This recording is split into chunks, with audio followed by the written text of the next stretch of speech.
Hello. Welcome. I am Son of Sonnet, or Dad Barton. Nice to have you here. And if you stop by, I hope you enjoy yourself. We're just going to relax a bit tonight. Hey, dude, Matthias, welcome. So right now, I'm going to do a brief recap and then just kind of start reading Canto 4. And we'll see how long that takes us. And if I'm in the mood for it, we might go a bit further. But I don't feel like going too long tonight. I'm a little behind on some other work. Just wrapped up one audiobook today. Got to make some more progress on another one. And I got to make a trailer for the first one that I got done this month. So, don't want to spend too much time on any distraction. But it'll be good. So to recap, and I think I will eventually circle back to the preamble a bit and go over more specifically the symbolism involved, but the general point was that he was invoking sort of Greek muses and such. There was one example where he invokes like the Holy Virgin, leader of the nine. Those were the nine muses, and Calliope is the virgin referred to in that I kind of failed to highlight. I was reading very quickly over the preamble and didn't properly define things as it was going or double checking what I was reading. And that would have been more interesting to kind of just stop it. So to stop reading the text and kind of understand more what I just said. Because as I am about to continue reading Canto 4, I have to confess that I sort of forgot some crucial information while I was reading Canto 1 through 3. And primarily, it had to do with why the main couple, Una and the Red Cross Knight, why were they together? What were they doing? And I believe it, because I believe it had something to do with the interaction with the dragon in the beginning of the poem. But it seemed to me that they were just together, they were just hanging out. And I didn't remember if there was a purpose to them being together. And so at some point between then and now, I had looked at some brief summary.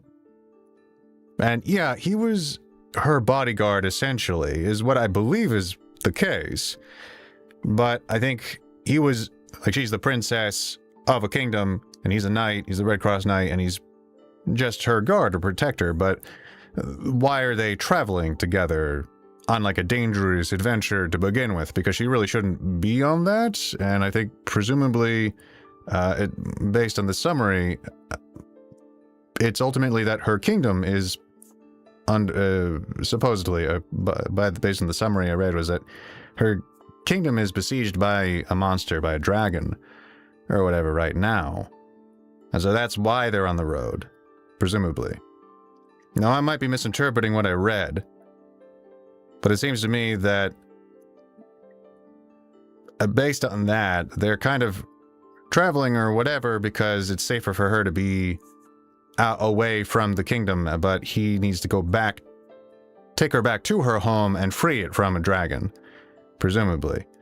But that wasn't the sense I got from the beginning when I read it, so that detail that I read might be like a spoiler that it's actually supposed to become that. I don't know.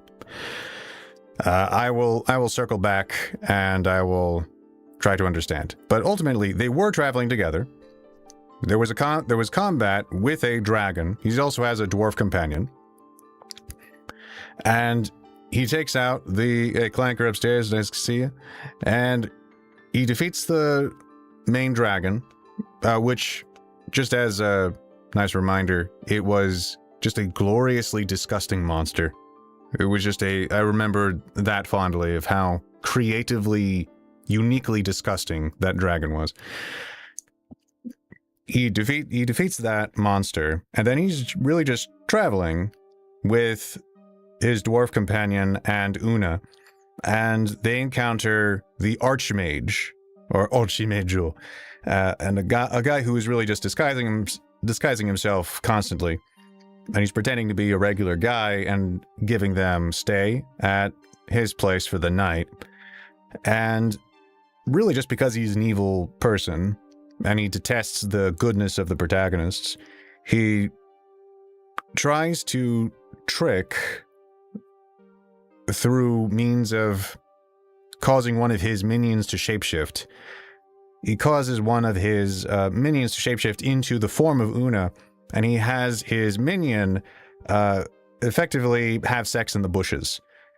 And he takes the knight in the dead. Well, he tempts the knight in his dreams with like his spirits and whichever, but that doesn't quite work. And then he makes the shape-shifted minion have sex in the bushes, and then brings the knight out and shows him the form, like the physical figure, the illusion of Una having sex.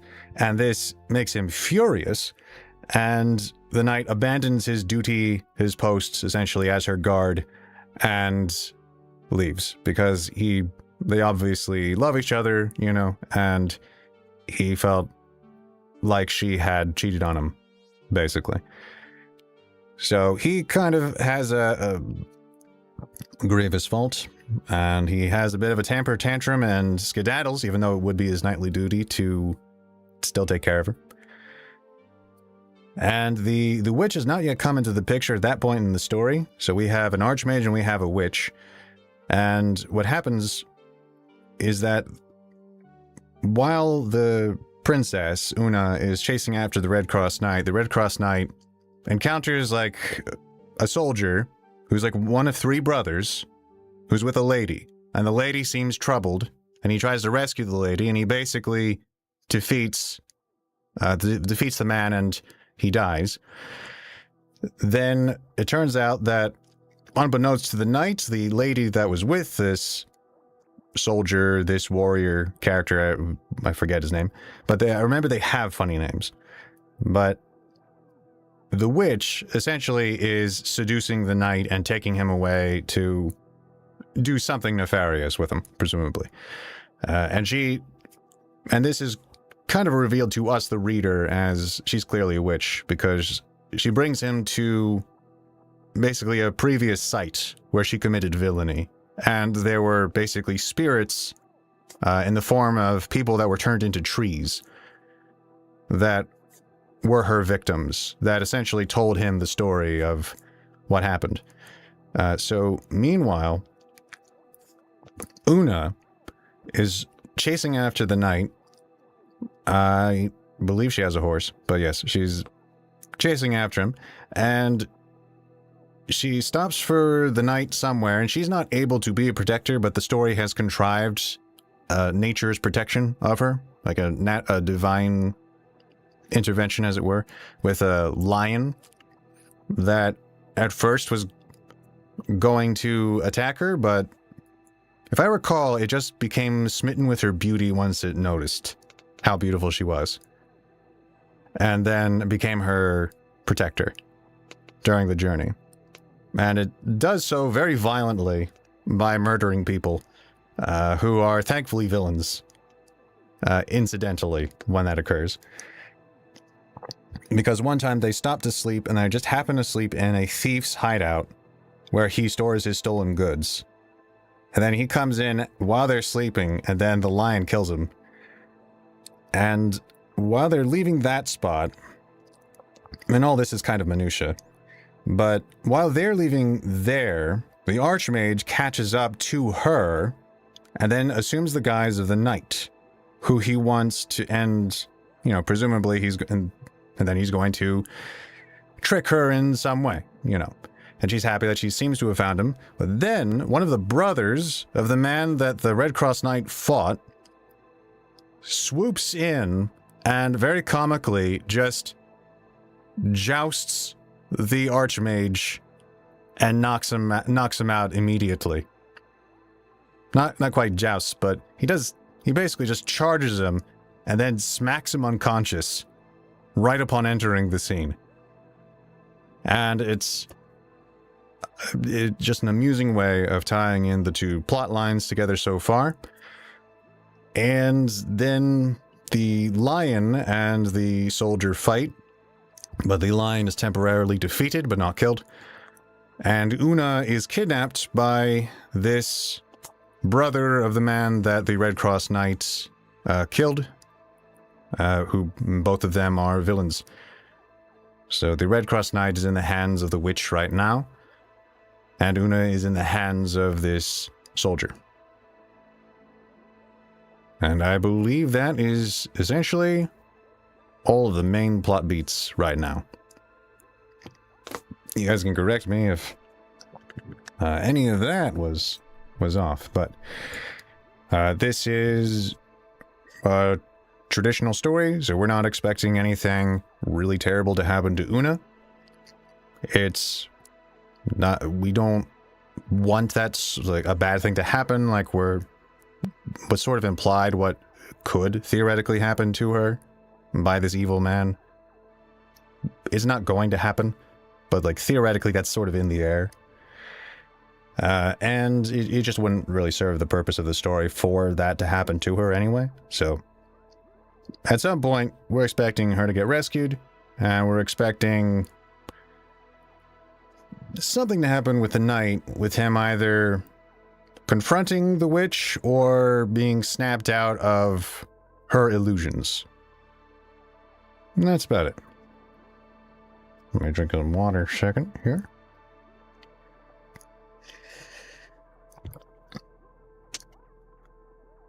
All right. As I read, I will make mistakes, and we'll just roll with it. Canto 4. To sinful house of pride, Duessa guides the faithful knight, where brother's death to wreak sansoi doth challenge him to fight. And that's because the brothers were like sans joy, sans loy, and something else. But yes. And this is sans joy, because the I and the J are going to be switched, so I will run into that problem. Where brother's death to wreak sans joy doth challenge him to fight.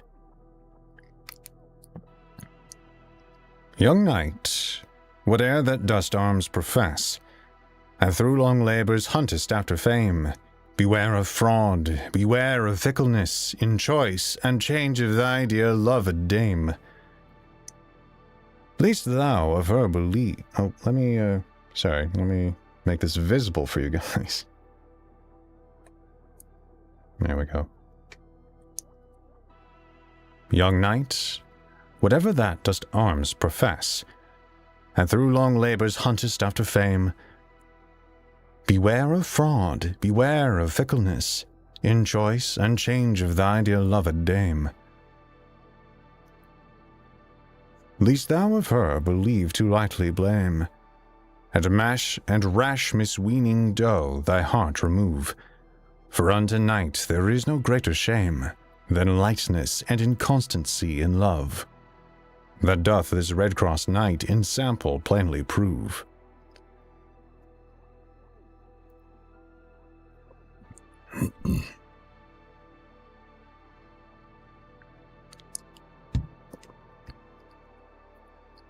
Who after that he had fair Una lorn, through light misdeeming of her loyalty, and false Duessa in her stead had borne, called Fitis, and so supposed to be, long with her travelled, till at last they see a goodly building, bravely garnished, the house of mighty prince it seemed to be. And towards it a broad highway that led, all bare through people's feet, which thither travelled. Great troops of people travelled thitherward, both day and night, of each degree and place, but few returned, having scaped hard, with baleful beggary or foul disgrace, whichever after, in most wretched case, like loathsome Lazars, by the hedges lay. Thither Duessa bade him bend his pace, For she is weary of the toilsome way, and also nigh consumed in the lingering day.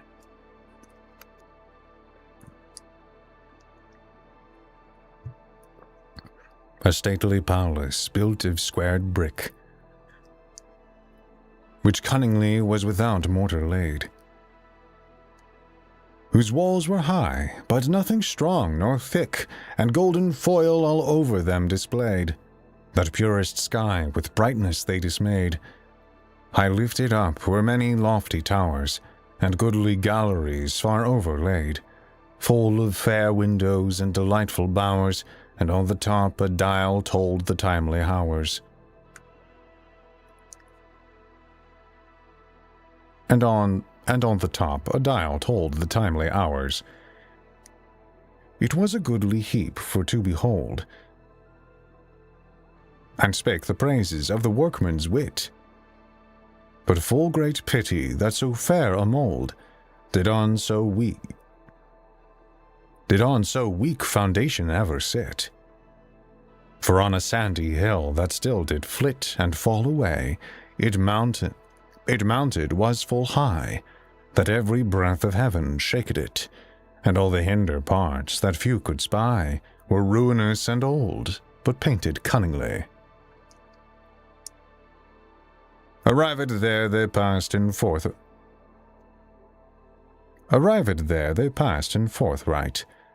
for still till all the gates stood open wide. Yet charge of them was to a porter hight, called Malunu, who entrance none denied. Thence to the hall, which was on every side, with rich array and costly arras dight. Infinite sorts of people did abide there waiting long, to win the wished sight of her that was the lady of that palace bright. By them they pass, all gazing on them round, and to the presence mount, whose glorious view their frail amazed senses did confound. In living prints, I'm going to zoom in a little bit here.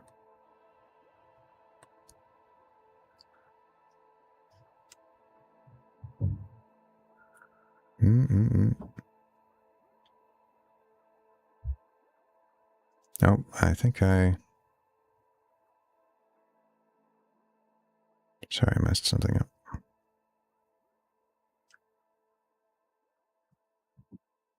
I lost my spot because I zoomed in.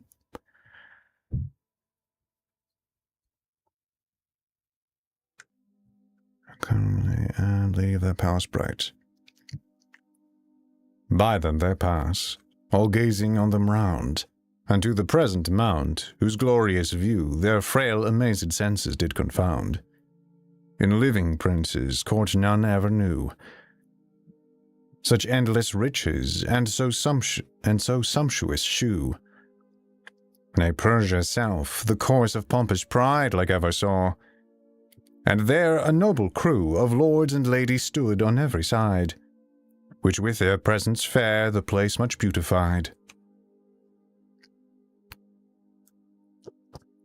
High above all,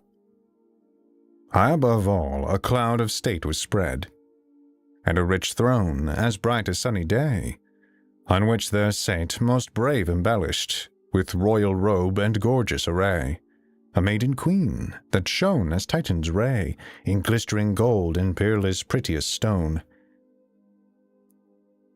Yet her bright blazing beauty did essay to dim the brightness of her glorious throne, as envying herself that too exceeding shone.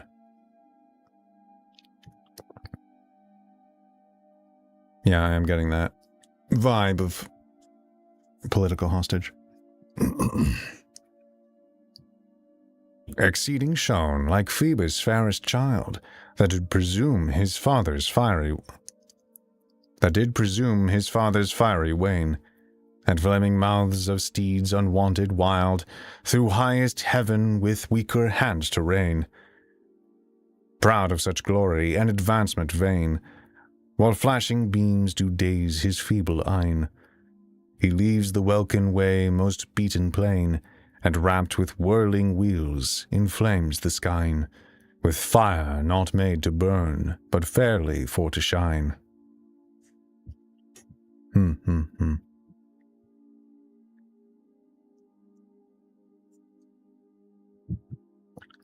We're getting rich text. I need to remind myself some definitions. The welkin, the vault of the sky, the firmament. And what was the other one? No, that's pretty much it.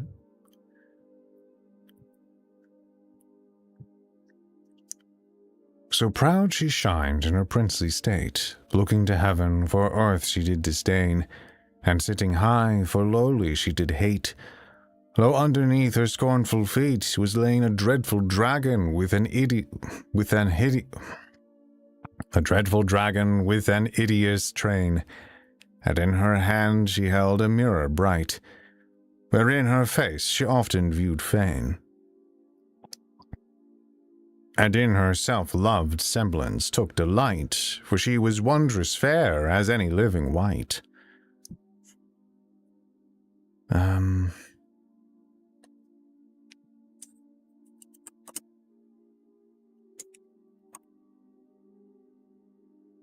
That is not...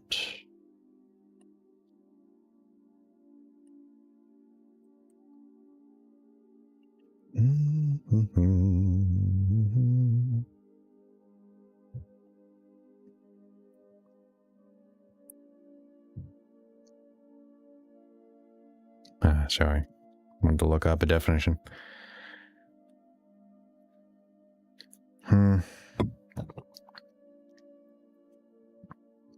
Would you guys prefer that I just read and keep it smooth?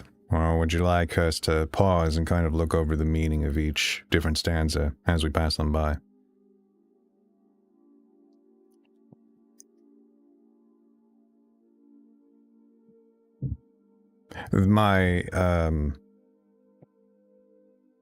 My humbling by not recalling certain details or not understanding things properly through the first time is just sitting heavily in my mind.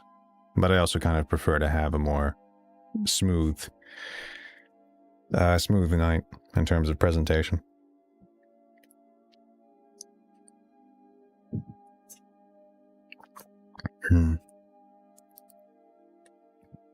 Wow. Let's just keep going. Of grisly Pluto she the daughter was, and sad Proserpina the queen of hell. Yet did she think her peerless worth to pass that parentage, with pride so did she swell. With pride so did she swell, and thundering love, and thundering Jove that high in heaven doth dwell.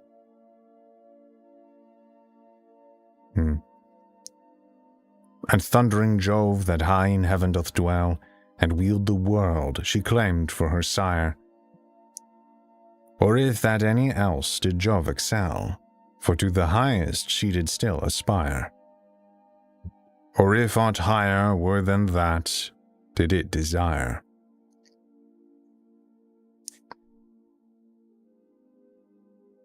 Although I don't think I need to explain what Lucifera is referring to.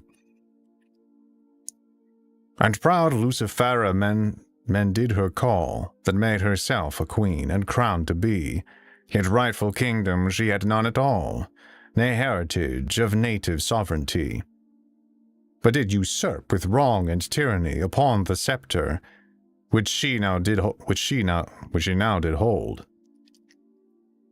Ne ruled her realms with laws but policy. And strong advisement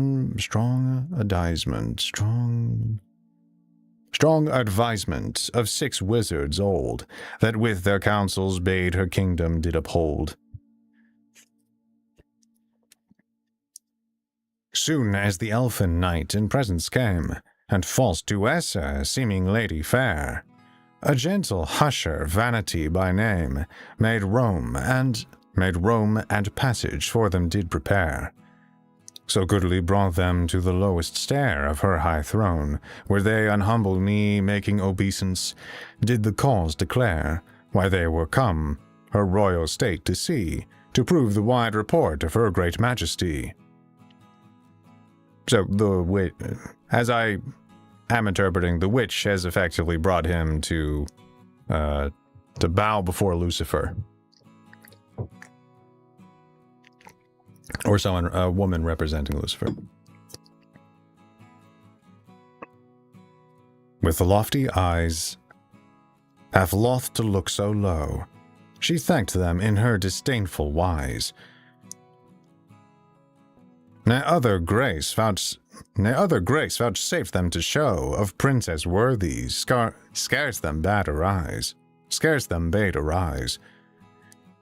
Her lords and ladies all this while devise themselves to set forth to strangers' sight. Some fronts their curled hair in Some fronts their curled hair in courtly guise. Some prank their ruffs. Their ruffs. I will pause 1 second. A ruff is a large round collar of pleated muslin or linen worn by men and women of the late 16th and early 17th centuries. Or a fringe or frill of long hairs or feathers growing round on the neck of an animal. So it's just fabric. But to prank...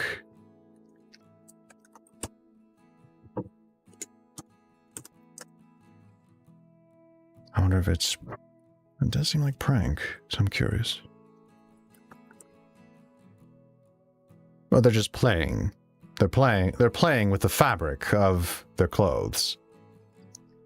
Some prank their ruffs, and others trimly dight their gay attire. Each other's greater pride does spite.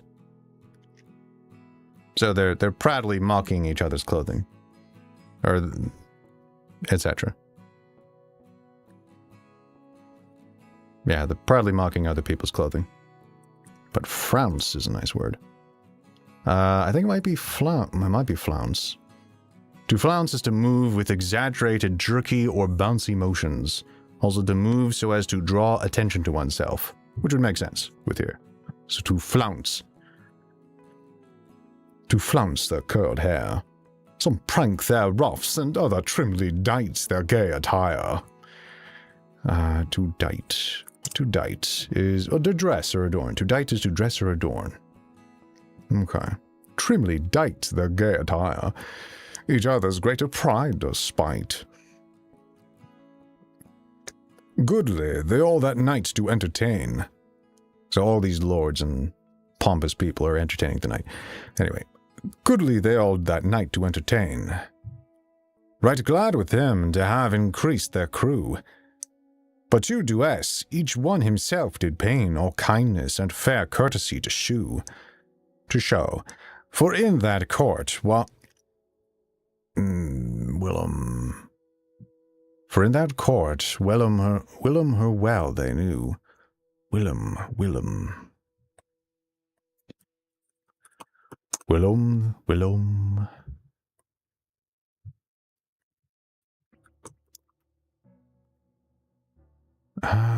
Formerly. That might not be it. For in that court, Willem her well they knew. Yet the stout Faerie monist the middest crowd. Monist. Yet the stout Faerie monist the middest crowd. Thought all their glory vain in knightly view. And that great princess too exceeding proud, that two strange knights no better countenance allowed. Sudden upriseth from her stately place the royal dame, and for her coach doth call, all hurtling forth, and she with princely pace, as fair Aurora in her purple pall.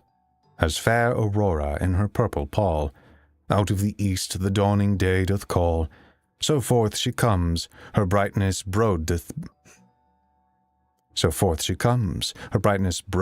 blaze. The heaps of people thronging in the hall do ride each other upon to her gaze. Her glorious glittering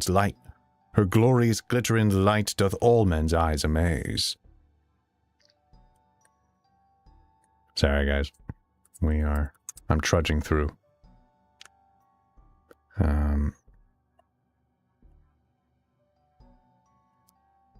Yeah, and the problem is my dictionary is going to be poor at getting definitions.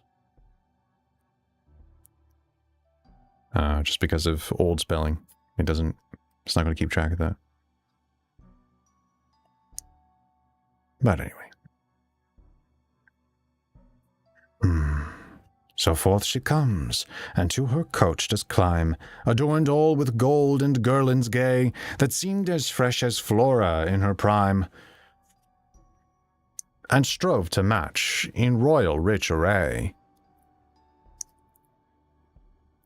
Wait, we've seen this one before. Great Juno's golden chair.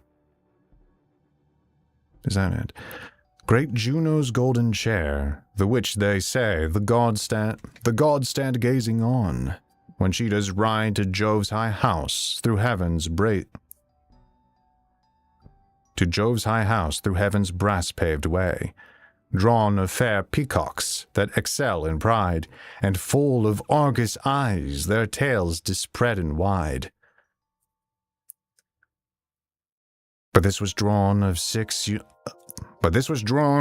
unequal beasts, on which her 6 sage counselors did ride, taught to obey their bestial behests, with like conditions to their kinds applied, of which the first, that all the rest did guide, was sluggish idleness, the nurse of sin. Upon a slothful ass he rode to ride, arrayed in habit black and amiss, and amice thin, like to an holy monk, the service to begin. A fun spelling for monk there. And in his hand his porter still he bare, that much was worn, but therein little read. For of devotion he had little care, still drowned in sleep, at most of his days dead. Scarce could he once uphold his heavy head, to look in whether it were night or day, may seem the wane was very evil led, when such an one had guiding of the way, that knew not whether right he went or else astray. From worldly cares himself he did as loin.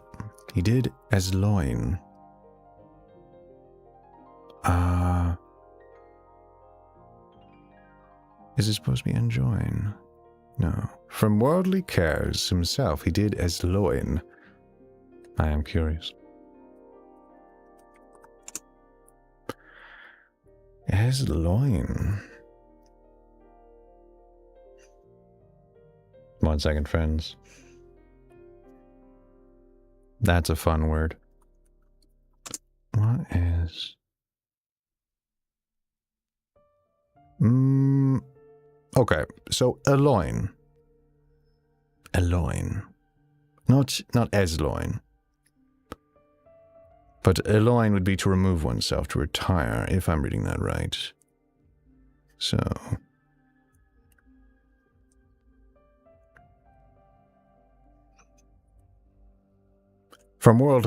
so he removed himself from worldly cares. From worldly cares himself he did a loin, and greatly shunned manly exercise. From every work he challenged a soin, for contemplation's sake, yet otherwise his life he led in lawless riotous, for which he grew to grievous malady. For in his lustless limbs, through evil guise, a shaking fever reigned continually, Such one was idleness, first of this company.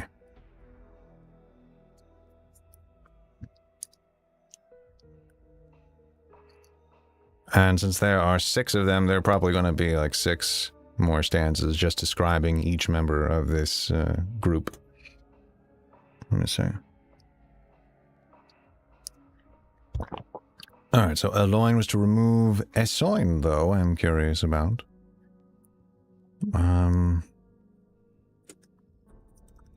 Esoin? Is that a thing? No. Okay. Well, never mind. To assign. Well, actually, no. I might. He challenged, for every work, he challenged Esoin. Okay. Esoin, spelled E-S-S-O-I-N, an excuse for not appearing in an English law court at the appointed time, or an excuse or delay. He challenged Esoin. Esoin, so, anyway. He gave an excuse for every work that he was asked to do. That's all that says.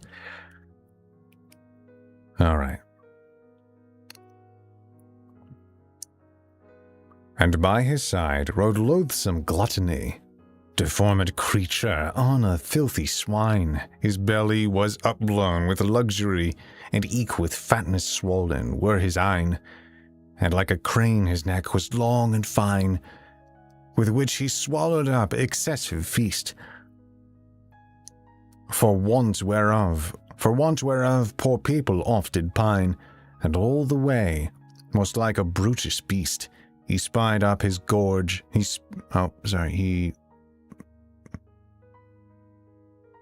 spewed up his gorge, that all did him detest.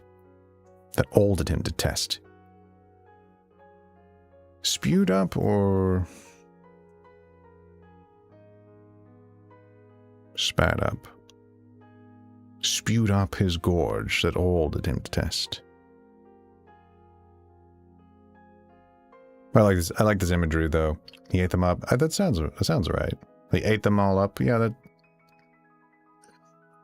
that sounds, well, yeah, with him he swallowed up excessive feast, for want whereof poor people oft did pine, and all the way, most like a brutish beast, he spewed, no, I think he spewed up his gorge like he spilled. He spewed up his gorge that all did him detest. So he's eating, if I'm reading right, then he's eating, a lot, but he's being so sloppy, he's spilling the food.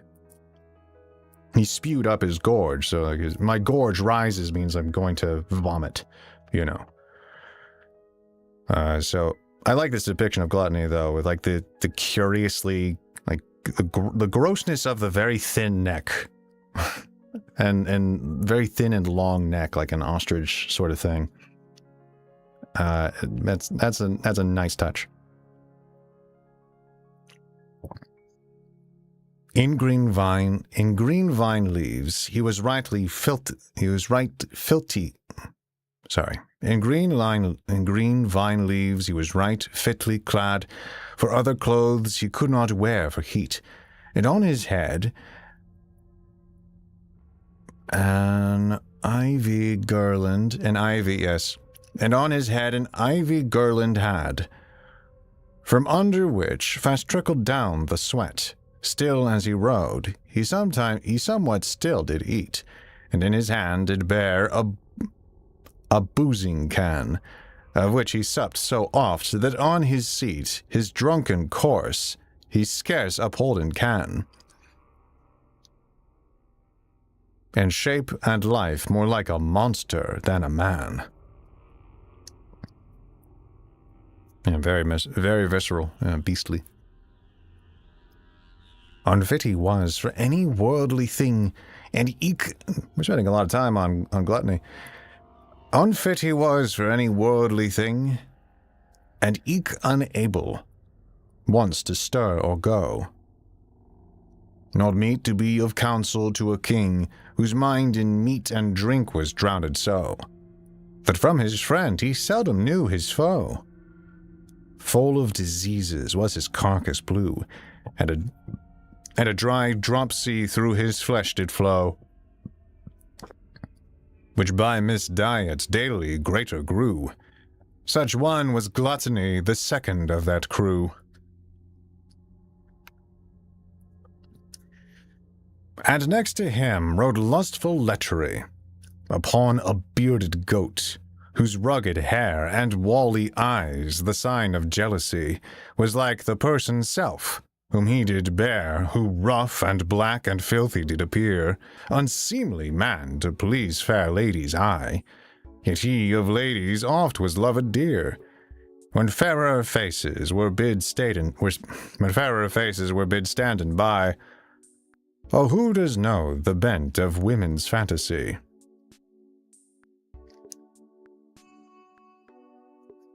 Okay. We have idleness on the ass, we have gluttony on the pig, we have lechery on the goat. I get the tradition of the traditional symbolism of the goat with certain demons, etc., or whatever. Bahamut, and sometimes just the devil in general. But I kind of forget why it is a goat, generally, in those cases. Anyway. I think in this case it's just a steed that's not a horse is the only thing that really matters, but the animal also is suggestive of the person riding it, so it's kind of curious. These days with internet culture, it's like I would expect a duck or something, not a goat. But that is a random aside, I apologize. And wally eyes, the sign of jealousy, was like the person's self whom he did bear, who rough and black and filthy did appear, unseemly man to please their fair lady's eye, yet he of ladies oft was loved dear. What fairer faces was bid standing by, or who does know the bent of women's fantasy, when fairer faces were bid standing by? No, anyway. I had a thought. I'm going to leave it aside. In a green gown he clothed was full fair, which underneath did hide his filthiness. And in his hand a burning heart he bare, full of vain follies and new-fangleness, for he was false and fraught with fickleness. And learned had to love with secret looks, and well could dance and sing with ruefulness, and fortunes tell and read in loving books, and 1,000 other ways to bait his fleshly hooks. Inconstant man, that loved all he saw, and lusted after all that he did love. Ne would his looser life be tied to law,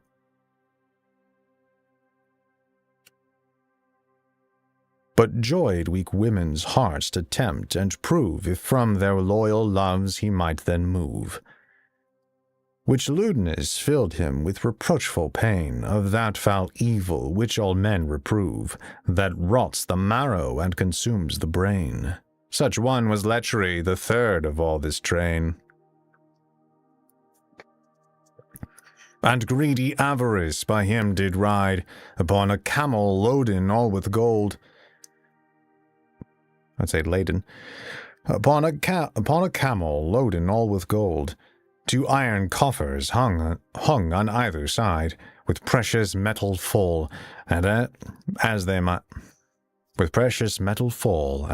hold, and in his lap an heap of coin he told. For all his wicked pelf his god he made, and unto hell himself was money sold. Accursed usury was all his trade, and right and wrong alike in equal balance weighed. There are times when I'll read a line, and having the accent would mean all the difference. His life was nigh unto death's door he passed, and threadbare coat and cobbled shoes he wear, nay, scarce good morsel all his life did taste. but both from back and belly he still did spare, to fill his bags and riches to compare. A child ne kinsman living had he none, to leave them to, but thorough daily care to get, and nightly fear to lose his own. He led a wretched life unto himself unknown. Most wretched wight, whom nothing might suffice, whose greedy lust did lack in greatest store, whose need had ends, but no end covetous, whose wealth was want, whose plenty made him poor, who had enough yet wished ever more, a vile disease, and eke in foot and hand, a grievous gout tormented him full sore, that well he could not touch, nor go, nor stand. Such one was Avarice, the fourth of this fair band.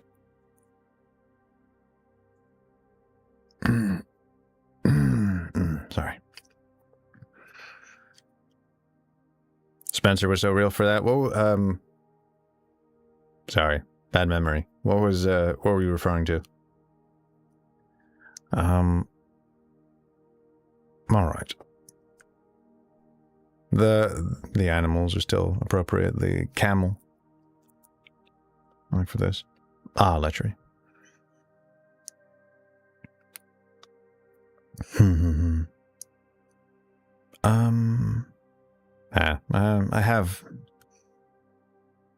I need to reserve my commentary.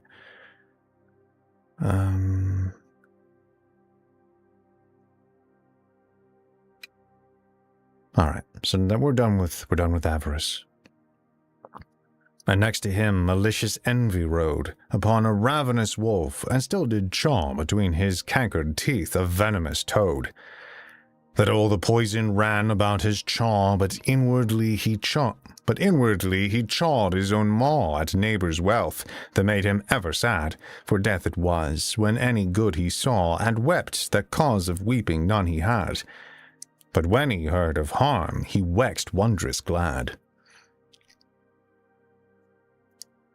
All in a kirtle of discoloured say, he clothed was, unpainted, full of eyes. He painted full of eyes. And in this bosom secretly there lay an hateful snake, the which his tail upties, and many folds and mortal sting implies. Still as he rode, he gnashed his teeth to see those heaps of gold with gripple courtesy. With those heaps of gold with gripple covetous, and grudged the great felicity of proud Lucifera and his own company. Upon a ravenous wolf. Gotcha. He hated all good works and virtuous deeds, at him no less than any like did use. Ado with gracious bread the hungry feeds, his alms for want of faith he doth accuse. So every good too bad he doth abuse. And eke the verse of famous poet's wit, he does backbite and spiteful poison spews, from leprous mouths on all that ever writ. Such one vile Envy was, that fifth in row did sit. That's an interesting detail to give that character.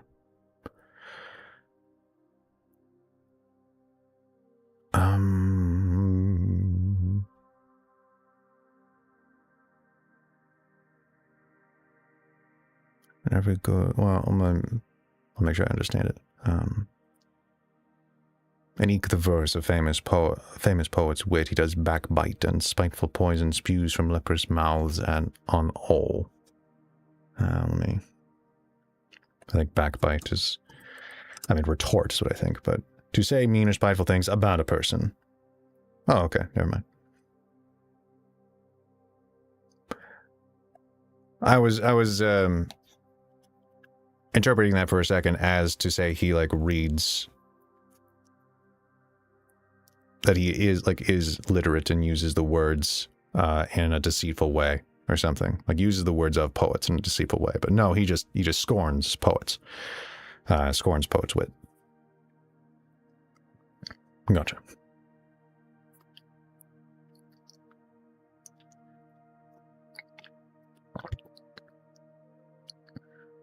And with the wolf, yeah. It's interesting to think of a wolf as envy. I wonder why. I think it's just the viciousness of it. Like the idea that it's a especially hateful temperament to have towards other people. And wolves just have a kind of iconic anger about them when they put on a fierce face. They are especially angry. But that'll be an interesting juxtaposition with wrath here. And him beside rides fierce revenging wrath upon a lion loth for to be led, and in his hand a burning brand. Is it brand or brand? Let me check. I think no, it's a brand, but we'll pronounce it brand. And in his hand a burning brand he hath, the which he brandished about his head. His eyes did hurl forth sparkles fiery red, and stared stern on all that him beheld, as ashes pale of hue and seeming dead, and on his dagger still his hand he held, trembling through hasty rage, when choler in him swelled. Let's look up choler. Choler. Yellow bile. But is that pronounced? Choler, sorry, as in choleric. Sorry about that. Trembling through hasty rage, when choler in him swelled. That sounds much better.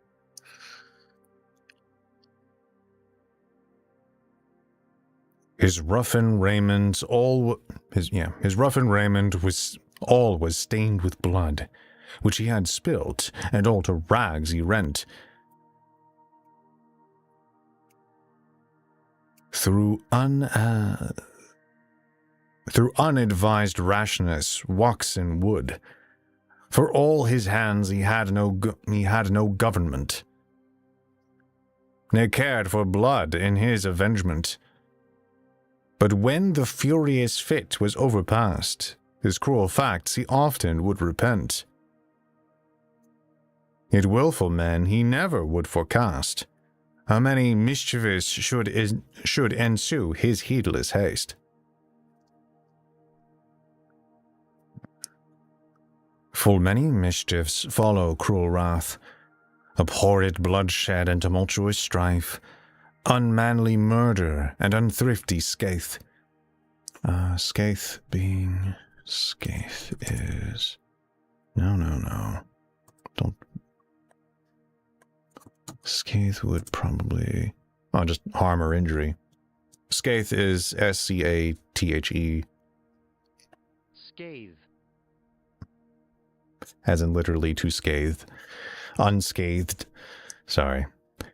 And it'll always be something really obvious.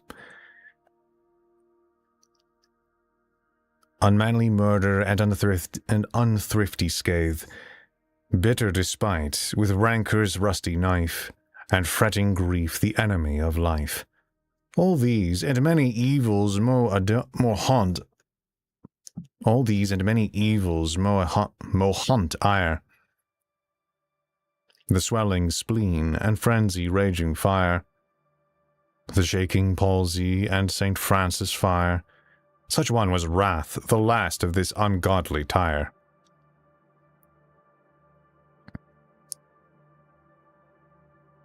I wonder if this should be Sathan or just pronounced Satan. And after all, upon the wagon beam rode Satan, with a smarting whip in hand, with which he forward lashed the lazy team. So oft as sloth still in the mire did stand, huge routs of people did about them band, shouting for joy, and still before their way a foggy mist had covered all the land, and underneath their feet all scattered lay dead skulls and bones of men whose life had gone astray. Just to pause for a second here.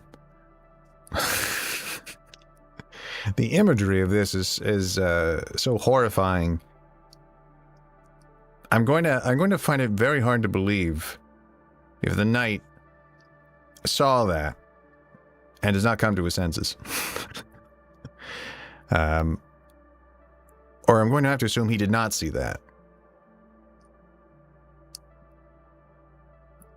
So forth they marchen in this goodly sort to take the solace of the open air, and in fresh flowering field themselves to sport, amongst the rest rode that false lady fair, the foul Duessa, next unto the chair of proud Lucifera, as one of the train. But that good knight would not so nigh repair, himself estranging from their joyance vain, whose fellowship seemed far unfit for warlike swain. From their is it joyance? I believe so. From their joyance vein. I've never heard of joyance, so I'm curious. Yeah, joyance is a word. But yeah, delight or enjoyment. Joyance. Joyance. Someone should use that word. I know he's being tricked by the witch. But as of yet, I don't recall there being, and it's been a while, I don't recall there being any sign of a spell on his vision, say, or anything like that. So I just think I know he's being tricked, but I don't know how much of that is magical in nature, if any, if at all.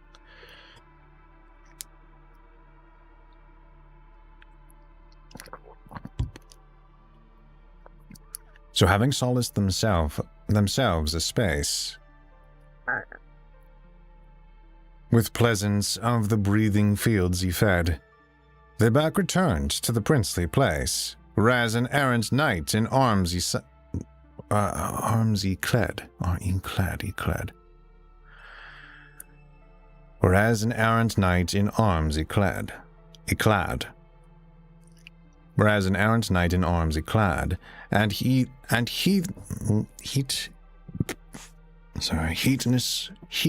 shield, and heathenish,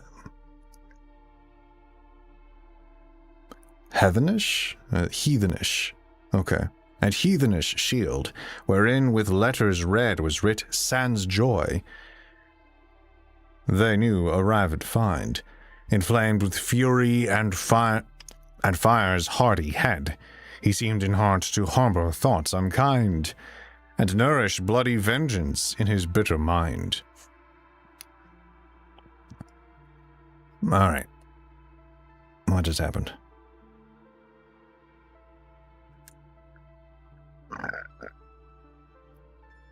So, Duessa is riding with Lucifera and the 7 deadly sins, and they're going to they're just traveling to another place, and it's just some open field, basically, and then they meet Sans Joy.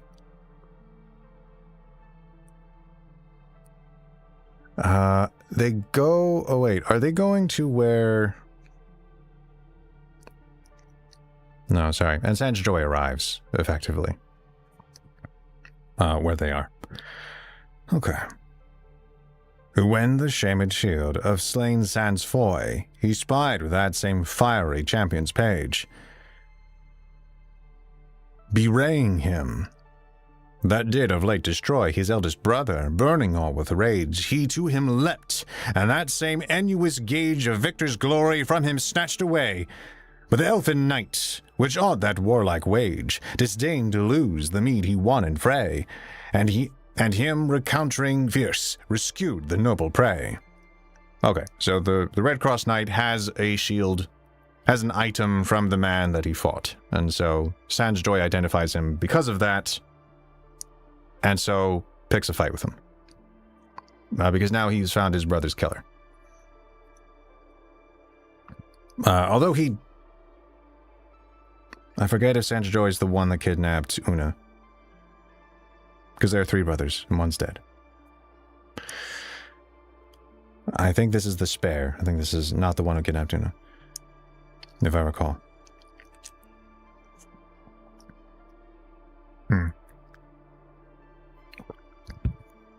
Therewith they gan to hurtling greedily. They gan to hurtling. They're hurtling each other. I wonder if that... No. I just like the way that sounds. Hurtling. Because... you don't hear it said like this. But I mean, I think of hurtle, like to hurl something. To hurtle is to move rapidly or forcefully. To hurl or fling. So they're attacking each other quickly. If I'm using the right word as reference. They're greedily fighting each other. They're vigorous in their battle. Therewith they gan to hurtling greedily, redoubted battle ready to darraign, and clash their shields and shake their swords on high, that with their stir they trouble all the train. Till that great queen, upon eternal pain of high displeasure, that ensuing might, commanded them their fury to refrain, and if that either to that shield had right, in equal lists they should the morrow next it fight.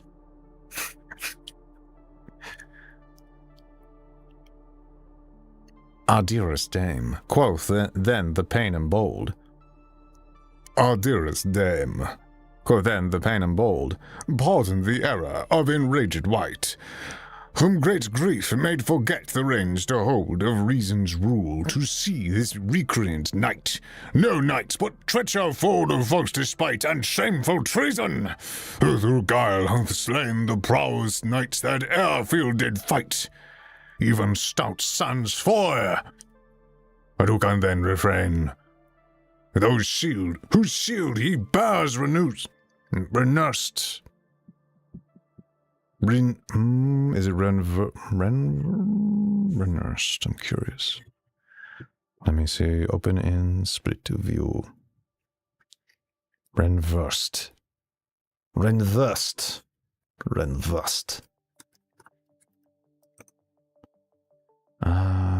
Do not.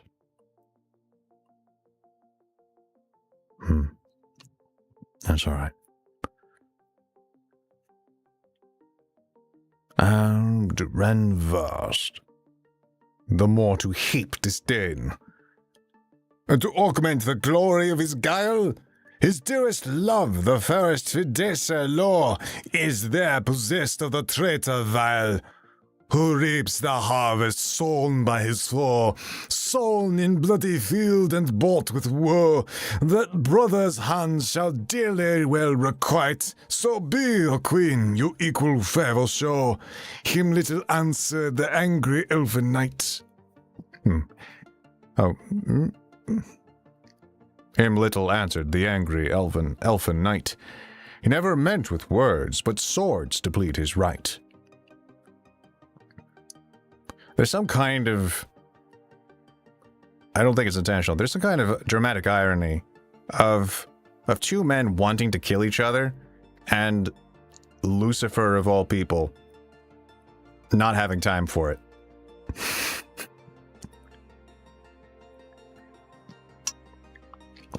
And all the evil people around her as well. It's like, can you not... It's like, hey, can you not murder each other in front of us right now? I'm just curious.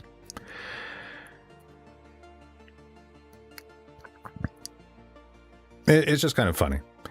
But, moving on. But through his gauntlet as a sacred pledge, his cause in combat the next day to try, so ben they parted both, with hearts on edge, to be avenged each on his enemy. The night they pass in joy and jollity, feasting and courting both in bower and hall.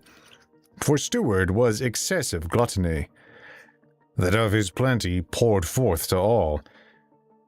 Which done, the chamberlain sloth did to rest them call.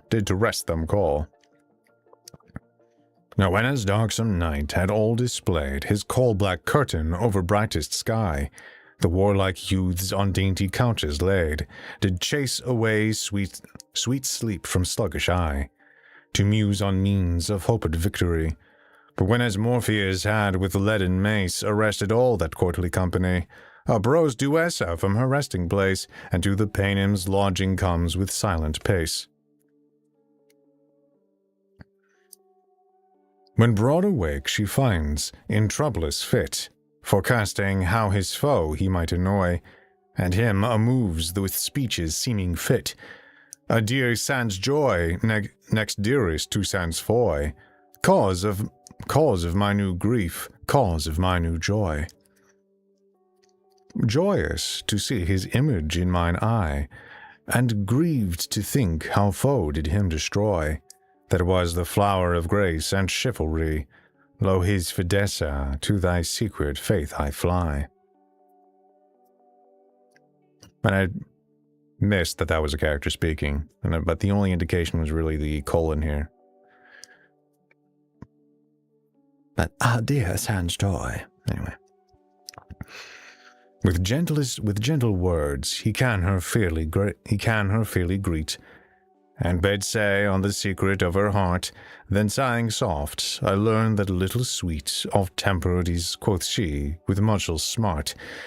For since my breast was launched with a lovely dart of dear sans foy, I never joyed o'er.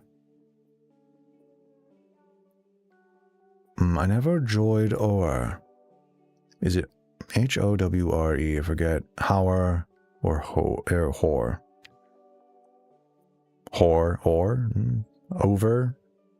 Over, I think. I never joyed over, but in eternal woes my weaker heart have wasted loving him with all my power. I never joyed hour. Interesting. And for his sake have felt full many an heavy stour. But stour is strong, hardy, stern, harsh. Or a battle, a conflict, a tumult, an uproar. Gotcha. A heavy conflict, a heavy internal battle. For the sake have felt full many an heavy stour. At last when perils all I weened past, and hopes to reap the crop of all my care, into new woes unwitting I was cast, by this false fator, who unworthy wear his worthy shield, whom he with guileful snare entrapped slew, and brought to shameful grave. Me silly made away, with him he bare, and ever since hath kept in darksome cave. For that I would not yield, that to sans foy I gave.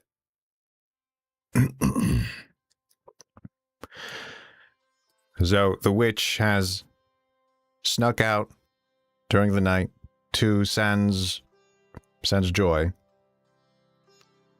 to tell him that even though she was the cause of sans foy's death by lying to the Red Cross Knight and getting them to fight,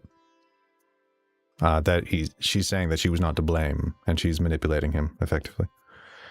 Although I don't know to what end yet, because the fight would happen regardless. But she's presumably helping him win the fight. But since fair sun hath dispersed that lowering cloud, and to my loathed life now show some light, under your beams I will be safely shroud from dreaded storm of his disdainful spite. To you the inheritance belongs by right of brother's praise. To you eke longs his love. To you eke longs his love. Let not his love, let not his restless spite, let not his restless sprite, be unrevenged that calls you to above, from wandering Stygian shores, where it doth endless move. Be unrevenged. I think I need to... Unrevenged, though. Let not his love, let not his restless sprite be unrevenged that calls to you above from wandering Stygian shores, or it doth endless move. Yeah, sorry. She's saying his brother is calling to you from the afterlife to get revenge for him.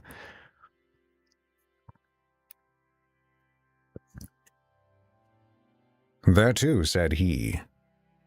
Thereto, said he. Fair dame, be not dismayed, for sorrows past, their griefs is with them gone.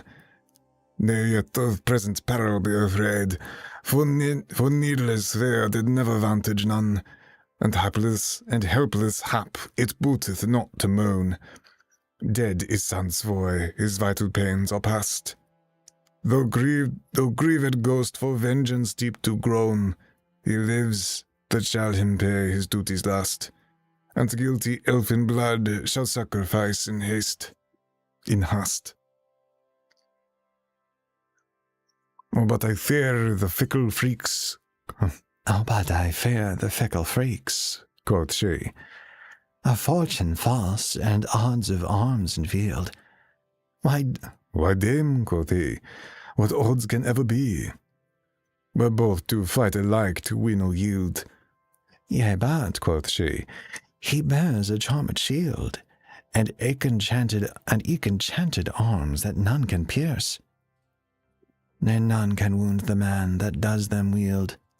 Charmed or enchanted, answered he then fierce.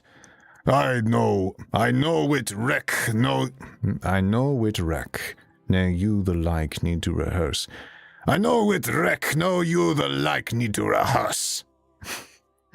Yes, he's very confident in himself. I forgot that he has a blessed shield. But fair Fidessa, Scythian's fortune's guile, or enemy's power hath now captured. But fair Fidessa, Scythian's fortune's guile, or enemy's power hath now captive you. Return from whence you came, and rest a while till morrow next, that I the elf subdue, and with sans foy's dead dowry you undo. Ay me, that is a death, that is a double death. Ay me, that is a double death, she said. With proud foes sight my sorrow to renew. Wherever yet I be, my secret aid shall follow you. So passing forth, she him obeyed. Okay. Not simple enough. She's offered her help, and she's basically said she's going to help him to help him win the battle. I don't know if she actually will, to be honest. Because I'm not entirely sure what reason she has, beyond the possibility that maybe the Red Cross Knight is ultimately too noble for her, and the Praise Brothers, which is a delightful name for like the group of three, the Praise Brothers. But they might be easier to manipulate or whichever. And that's probably just in the name. It's like praise makes them more malleable to manipulation or something like that. That's probably what that is. But the funny thing about their naming scheme is like sans foy, sans joy, or whatever. It's like the san is without. So sans joy is here. But I wonder if foy is its own word though. Okay, so foy is, let me go back then. Because foy is a farewell feast or gift. So I want to do sans, but we have sans loy, sans joy, and sans foy. What's loy then? Forget. There is nothing there, so it would be spelled differently. Loy, though. I wonder what it would be, if anything. It might not be anything. It might just be a name. But I do wonder. It would be like, what would it be then? Lie or... No. Whoops, I'm doing the wrong... Entering that in the wrong one. But to sound... What would it be?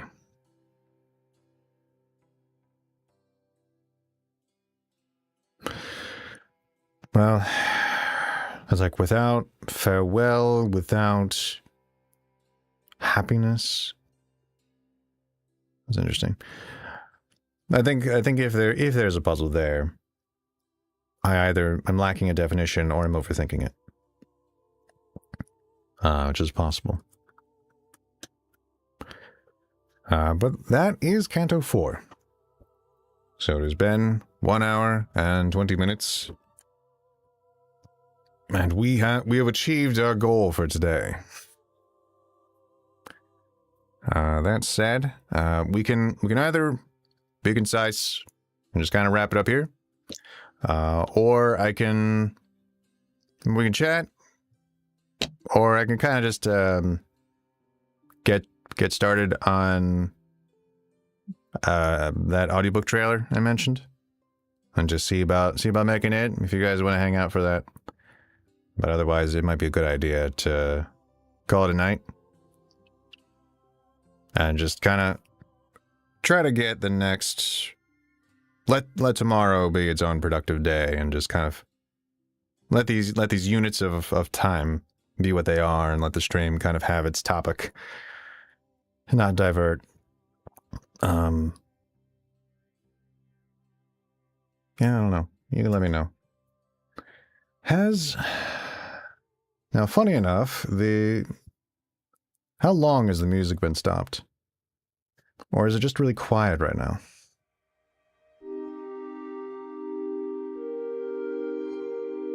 Okay. It was just really quiet. I guess it was just the tracks. The volume was like at negative 36 dB, so... Sorry. I think that was just I had set it too low, I guess. So my bad there. Alright, well, let's call it a day. I know. It's not a 3-hour stream, and I apologize. I will endeavor to cram more content into a stream. But we got progress done. And I'll get working on that trailer tonight and see if I can get it done. It shouldn't be too much. It is going to be different though. This is a comedy. This is probably the most straightforward comedy that I've done since starting to do audiobooks. I've had books with senses of humor, but this is more straightforward, like actually just a comedy. So I'm kind of curious how to approach the trailer for it. It's nice. Yeah, it's a nice change of pace. It's nice and different. And hopefully when it comes out, you guys like it. If you decide to get it. But, alright. I'm gonna sign off. If I had the ability to raid people, then I would send you off somewhere. But as I am not monetized, or I'm not able to be monetized right now, I am not able to send you off somewhere. So... I wish you a wonderful rest of your night, and hopefully I'll see you tomorrow. And... yeah, no, YouTube, please. And, this has been Tad Barton. You guys, I'm signing off. You guys have a wonderful rest of your night. And I'll see you, Sonnet. Take care.